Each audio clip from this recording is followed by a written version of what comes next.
ನಮ್ಮಲ್ಲಿ ಕಪ್ಪು ಚುಕ್ಕಿ ಅಂತ ಅವರು ಧರಿಸಿದ್ದೆ ಕಪ್ಪು ಶರ್ಟ್ ಸರ್, ಅದರಲ್ಲಿ ಇನ್ನು ಬಿಳಿ ಚುಕ್ಕಿ ಹುಡುಕ್ಬೇಕಷ್ಟೇ. ಔಟ್ಸೈಡ್ ಆಫ್ ದ ಮಂಗಳೂರಿನಲ್ಲಿ ಇರತಕ್ಕಂಥ ಜಾಗ ಕಳೆದುಕೊಂಡದ್ದು. ಆದ್ರೆ ಈಗ ಹಂಪನಗಟ್ಟೆಯಲ್ಲಿ ಜಾಗ ಕೊಟ್ಟಾಗ ಅದಕ್ಕೆ ಸರಿ ಬದಲಿ ನಿವೇಶನ 1 ಲಕ್ಷ ಇದ್ರೆ ಇಲ್ಲಿ 1 ಕೋಟಿ ಇರುತ್ತೆ. ನಮಗೆ ಹಣ ಬೇಡ, ನಮಗೆ ಜಾಗ ಇದ್ದ ಮಲ್ಲಿಕಾರ್ಜುನ ಅಂತ ಮಾಡ್ತಾನೆ 2005ರಲ್ಲಿ ಹಾಗೆ ಹೋಗಿ ನೋಡುದಿಲ್ಲ ಅಂತೆ, ಅದನ್ನ ಹಾಗೆ ಪರ್ಚೇಸ್ ಮಾಡ್ತಾರೆ. ಒಬ್ಬರಿಗೆ ಕೊಡ್ಬೇಕು ಅಂತ ಹೇಳಿ ಆದ್ರೆ ಅದ್ರ ಕರೆಸ್ಪಾಂಡೆನ್ಸ್ ವರ್ಕ್ಸ್ ಎಷ್ಟಾಗಬೇಕು. ಈ ನಟೇಶ ಅಧಿಕಾರಿ ಅಂತ ನಾಯಕರಾಗಿದ್ರು, ಸಂವಿಧಾನಕ್ಕೆ ಹುದ್ದೆ, ಪ್ರಭಾವ ಬಿರ್ಲಿಲ್ಲ ಅಂತ ಹೇಳಿ. ನೀವು ಕಾನೂನು ಪಂಡಿತರಲ್ವಾ, ಮುಖ್ಯಮಂತ್ರಿಗಳಾಗಿದ್ದವರು ಸ್ವಾಮಿ, ನಮ್ಗೆ ಬೇಡ ಅಂತ ಹೇಳ್ಬೇಕಿತ್ತು. RTI ಇದರಲ್ಲಿ ಕೊಟ್ಟಿರುವಂತದ್ದು 2020. ಇದನ್ನು ಕಳೆದ ಈ ಚುನಾವಣೆಯಲ್ಲೇನೆ ನಮ್ಮ MG ಮಹೇಶ್ ಮುಖ್ಯ ವಕ್ತಾರರಾಗಿದ್ರು.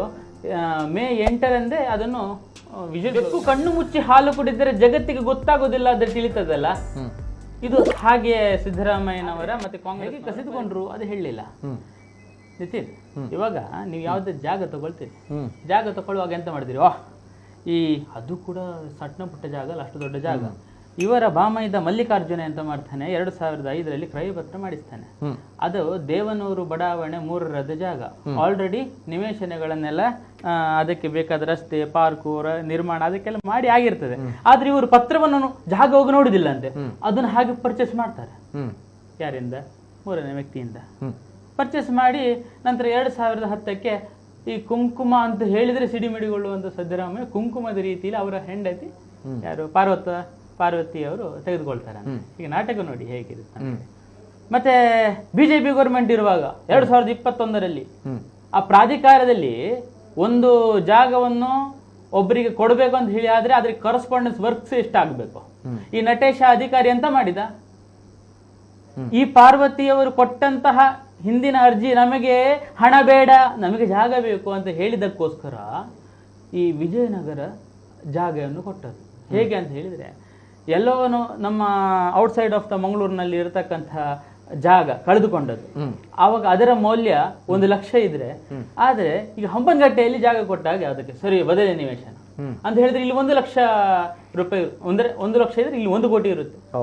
ಬದಲಿ ಜಾಗಕ್ಕೆ ಜಾಗ ಕೊಟ್ಟಿವಿ ಅಂತ ಇವರ ಪ್ರಾಧಿಕಾರದಲ್ಲಿ ಇಡ್ಲೇ ಇಲ್ಲ.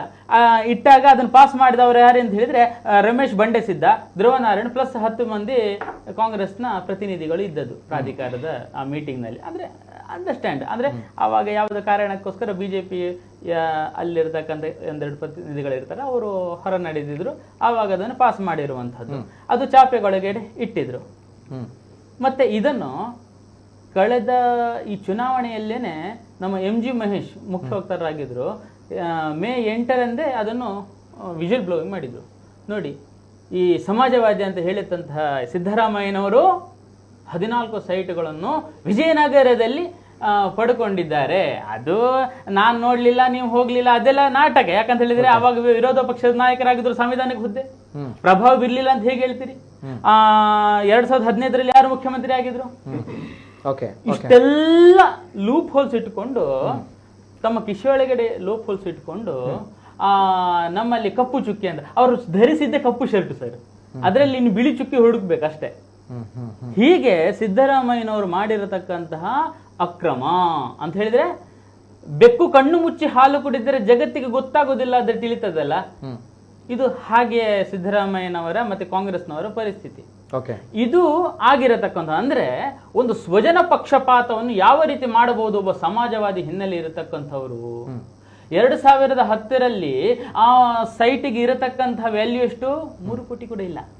ದೇವನೂರು ಬಡಾವಣೆ ಅವರ ಅದಕ್ಕೆ 62 ಕೋಟಿ ಆಗುತ್ತಂತೆ ಮಾರ್ರೆ. ಯಾವಾಗ? ವಿಜಯನಗರ ಬಡಾವಣೆಯಲ್ಲಿ ಕೊಟ್ಟದಂತೆ. ನೀವು ಕಾನೂನು ಪಂಡಿತರಲ್ವಾ, ಮುಖ್ಯಮಂತ್ರಿಗಳಾಗಿದ್ದವರು ಸ್ವಾಮಿ, ನಮ್ಗೆ ಬೇಡ ಅಂತ ಹೇಳ್ಬೇಕಿತ್ತು. ಯಾಕೆ ಬೇಡ ಅಂತ ಹೇಳ್ಬೇಕಿತ್ತು? ಯಾಕೆ ಅಂತ ಹೇಳಿದ್ರೆ ಈ ಸಾಮಾನ್ಯ ಜನರಿಗೆ ಗೊತ್ತಿರುವುದಿಲ್ಲ, ಅವ್ರಿಗೆ ಗೊತ್ತಿರುತ್ತೆ. ಈ ಬಡಾವಣೆಯಲ್ಲಿ ಏನೋ ಇವರು ಜಮೀನು ಕಳೆದುಕೊಂಡಿದ್ದಾರೆ ಅಂತ ಹೇಳಿ ನಂಬಿಕೊಳ್ಳೋಣ. ಮುಂದಿನ ಕೊಡ್ಬೇಕಾದ್ರೆ ಈ ಹಿಂದೆ ಅಭಿವೃದ್ಧಿ ಆಗಿತ್ತಲ್ವಾ, 15-30 ವರ್ಷಗಳ ಹಿಂದೆ ಅಭಿವೃದ್ಧಿ ಆದಂತ ಬಡಾವಣೆಗೆ ಕೊಡುವಂತದಿಲ್ಲ. ಇದಕ್ಕಿಂತ ಮುಂದೆ ಏನು ಬಡಾವಣೆಗಳು ಹೊಸತಾಗಿ ಆಗುತ್ತೆ ಅಲ್ಲಿ ನಿವೇಶನಗಳನ್ನು ಕೊಡ್ಬೇಕು. ಮತ್ತೂ ಒಂದು ಹೇಳ್ತೀನಿ, ದೇವನೂರು ಬಡಾವಣೆಯಲ್ಲಿ ನಿವೇಶನ ಇರ್ಲಿಲ್ಲ ಅಂತ ಹೇಳಿ ಇಲ್ಲಿ RTI ಮುಖಾಂತರ ಈಗಲೂ ಕೂಡ 16 ನಿವೇಶನಗಳು ಇವೆ, ಪ್ಲಸ್ ಪಾರ್ಕ್ಗಳು, ರಸ್ತೆಗಳು, ಅದಕ್ಕೆಲ್ಲ ಇನ್ನೂ ಕೂಡ ಇವೆ. ಆ ಪ್ರತಿಯನ್ನು ಕೂಡ ಇಲ್ಲಿ ನಾವು ನೋಡಬಹುದಾಗಿದೆ. ದೇವನೂರು ಅದರಲ್ಲಿ RTI ಇದರಲ್ಲಿ ಕೊಟ್ಟಿರುವಂತದ್ದು 2024 6 ಹಾಕಿದ ದೇವನೂರು RTI ಹಾಕಿರುವಂತಹ ದಿನಾಂಕದಲ್ಲಿ 25/6/2024 ಇನ್ನೂ ಕೂಡ ದೇವನೂರು ಇದರಲ್ಲಿ ಬಡಾವಣೆಯಲ್ಲಿ ಇದೆ 9 ಅಳತೆಯ ನಿವೇಶನಗಳು, 9/12, 12/18 3 ನಿವೇಶನಗಳು ಇದೆ. ಆದ್ರೆ ಅಲ್ಲಿದು ಬೇಡ, ಅವ್ರಿಗೆ ಬೇಕಿದ್ದದ್ದು ಯಾವುದು 62 ಕೋಟಿ ಆಸ್ತಿ, ಅದನ್ನು ಒಳಗೆ ಹಾಕಲಿಕ್ಕೆ ಮಾಡಿರುವಂತಹ ಈ ಸಂಚು ಬಯಲಾಗ್ತಿದ್ದ ಅಂತ ಹಾಗೆ ಈ ಮುಗ್ಧ ಕಾಂಗ್ರೆಸ್ಸಿಗನ ಕಾರ್ಯಕರ್ತರಿಗೂ ಇದೆಲ್ಲ ಗೊತ್ತಾಗೋದಿಲ್ಲ ಸ್ವಾಮಿ. ಇದನ್ನೆಲ್ಲ ಒಂದ್ಸತಿ ಒಂದು 5 ನಿಮಿಷ ಕೂತ್ಕೊಂಡು ಕೇಳಿ ಹಗರಣ ಏನು ಅಂತ ಹೇಳಿ. ನಾವು ಸುಮ್ಮನೆ ಪಾದಯಾತ್ರೆಯನ್ನು ಕಾಲ್ನೋ ಮಾಡ್ಲಿಕ್ಕೆ ಹಾಕಿ ಹೇಳಿದಲ್ಲ, ಆಯ್ತಪ್ಪ ತಪ್ಪಾಯ್ತು, ಏನೋ ಆಚೀಚಾಯ್ತು, ಸರಿ ಮಾಡ್ಕೊಳ್ಳೋಣ, ಯಾವುದು ಸರಿ ಅದನ್ನು ಮಾಡೋಣ ಅಂತ ಹೇಳಿದ್ರೆ ದೊಡ್ಡವರಾಗ್ತಿದ್ರು ಸಿದ್ದರಾಮಯ್ಯ. ಇಲ್ಲ, ನಾನ್ ತಪ್ಪೇ ಮಾಡ್ಲಿಲ್ಲ, ನಮ್ಮಲ್ಲಿ ಕಪ್ಪು ಚುಕ್ಕಿ ಇಲ್ಲ, ಅವರು ಯಡಿಯೂರಪ್ಪ ಹಾಗೆ ಮಾಡಿದ್ರು. ಯಡಿಯೂರಪ್ಪ 82 ವರ್ಷದ ಮೇಲೆ ಪೋಸ್ಕೋ ಕೇಸ್ ಹಾಕ್ಲಿಕ್ಕೆ ನಡೆದಾಡ್ತಾರೆ ಇವರು. ಏನೋ ಎಲ್ಲ ಗೊತ್ತಿದೆ, ಇವರಿಗೆ ಗೊತ್ತಿಲ್ಲ ಅಂತೇನಿಲ್ಲ. ಅಷ್ಟೊಂದು ರಾಜಕೀಯ ಅಂತ ಹೇಳಿದ್ರೆ ನಿಜವಾಗಿ ಸೇವೆ ಅನ್ನುವಂಥದ್ದು ಇರಬೇಕಿತ್ತು. ಇವರ ಕಾಂಗ್ರೆಸ್ ಪಕ್ಷದಲ್ಲಿ ಇವರು ಕೊಂಡಾಡ್ತಿದ್ರು ಸಿದ್ದರಾಮಯ್ಯನವರು. ಆದ್ರೆ ನನಗೂ ಆಶ್ಚರ್ಯ ಇದೆ, ಸಿದ್ದರಾಮಯ್ಯನವರ ಹತ್ರ 62 ಕೋಟಿ ರೂಪಾಯಿ ಆಸ್ತಿ ಇದೆ, ಅದು ಕೂಡ ಅವರ ಶ್ರೀಮತಿ ಹೆಸರಿನಲ್ಲಿ.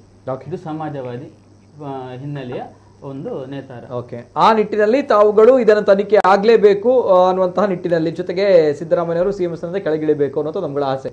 ಅಲ್ಲ, ತನಿಖೆಗೆ ಈಗ ರಾಜ್ಯಪಾಲರು ಅದಕ್ಕೆ ಎಲ್ಲ ಅಂಶಗಳನ್ನು ನೋಡಿಕೊಂಡು ಪೂರ್ವಾಪರವನ್ನು ನೋಡಿಕೊಂಡು ತನಿಖೆಗೆ ಆದೇಶಿಸ್ಬಿಟ್ಟು ಏನು ಪ್ರಾಸಿಕ್ಯೂಷನ್ ಆಗಬೇಕು. ಅದಕ್ಕೆ ನಿಮ್ಗೆ ಲೀಗಲ್ ದಾರಿ ಇದೆ. ಅದಕ್ಕೋಸ್ಕರ ಬೆಂಕಿ ಹಚ್ಚಬೇಕಂದಿಲ್ಲ, ಬಸ್ಸಿಗೆ ಕಲ್ಲು ಹೊಡಿಬೇಕಂದಿಲ್ಲ. ಯಾವನೊಬ್ಬ ಚಿತ್ರದುರ್ಗದಲ್ಲಿ ಮೈಯೆಲ್ಲ ಸುಟ್ಕೊಂಡ ಕಾರ್ಯಕರ್ತ, ಏನೋ ಆಗ್ಬೋದು ಅವನ ಪರಿಸ್ಥಿತಿ, ಇದನ್ನೆಲ್ಲ ಮಾಡ್ಬೇಕಾ? ಅದ್ರ ಬದಲಿಗೆ ಲೀಗಲ್ ದಾರಿ ಇದೆ. ಇವತ್ತು ಹೈಕೋರ್ಟ್ ನಲ್ಲಿ ನೀವೇನ್ ಮಾಡಿದ್ರಿ, ಮುಂದಿನ ತಾರೀಕು ತಗೊಂಡ್ರಿ. ಸೆಷನ್ಸ್ ನಲ್ಲಿ ನ್ಯಾಯಾಲಯದಲ್ಲಿ ಈಗ ನಡೀತಾ ಇದೆಯಲ್ಲ, ವಿಶೇಷ ಜನಪ್ರತಿನಿಧಿಗಳ ಕೋರ್ಟ್ ನಲ್ಲಿ ಅಲ್ಲಿ ನಡೀತಾ ಉಂಟು. ಅಲ್ಲಿಯ ವಿಚಾರಣೆ ಇವತ್ತು ತೀರ್ಪು ಬರ್ತಿದೆ. ಅದನ್ನು ಇವರ ತೀರ್ಪಿನ ನಂತರ ಹಿಡಿಯುವ ಒಂದು ಟೈಮ್ ಟೇಕಿಂಗ್ ತಗೊಂಡ್ರಿ. ಇದರಲ್ಲಿ ಲೀಗಲ್ ಇದೆ. ನೀವು ಸರಿಯಾಗಿದ್ರೆ ಯಾರು ಜೈಲಿಗೆ, ಅಥವಾ ನಿಮ್ಗೆ ತನಿಖೆ ಆಗಿ ನಾವು ಶುದ್ಧ ಹಸ್ತನಾಗಿ, ಸಿದ್ದರಾಮಯ್ಯನವರೇ ಹೇಳಿದ್ರೆ 2019ರಲ್ಲಿ 2021ರಲ್ಲಿ ಯಡಿಯೂರಪ್ಪನ ಬಗ್ಗೆ ಶುದ್ಧ ಹಸ್ತರಾಗಿ ಬಂದ್ರೆ ತಪ್ಪಲ್ಲ ಅಂತ. ಸಿದ್ದರಾಮಯ್ಯನವರು ಅವರೇ ಹೇಳಿದ ಮಾತನ್ನು ನಡೆಸ್ಕೊಳ್ಬಹುದಿತ್ತು, ದೊಡ್ಡವರಾಗಬಹುದಿತ್ತು. ಆಗ್ಲಿಲ್ಲ. ಇದು ಪ್ರಶ್ನೆಗಳು. ಬರ್ತೇನೆ ಸರ್, ಬರ್ತೇನೆ. ಮತ್ತೊಂದು ಕರೆಗಳನ್ನು ತೆಗೆದುಕೊಂಡು ಬರ್ತೀನಿ. ಹಲೋ ಸರ್, ನಮಸ್ತೆ. ನಮಸ್ತೆ ಸರ್, ಮಾತಾಡಿ ಸರ್, ಏನ್ ಹೇಳ್ತೀರಿ? ಎಸ್ ಸರ್, ಎಸ್ ಮಾತಾಡಿ. ಎಸ್ ಸರ್, ಮಾತಾಡಿ, ಕೇಳ್ತಾ ಇದೆ, ಹೇಳಿ ಅಣ್ಣ. ನೋಡಿ, ಈಗ ಮತ್ತೆ ಸರ್ಕಾರ ಇರುದು ನೋಡಿ, ಒಂದು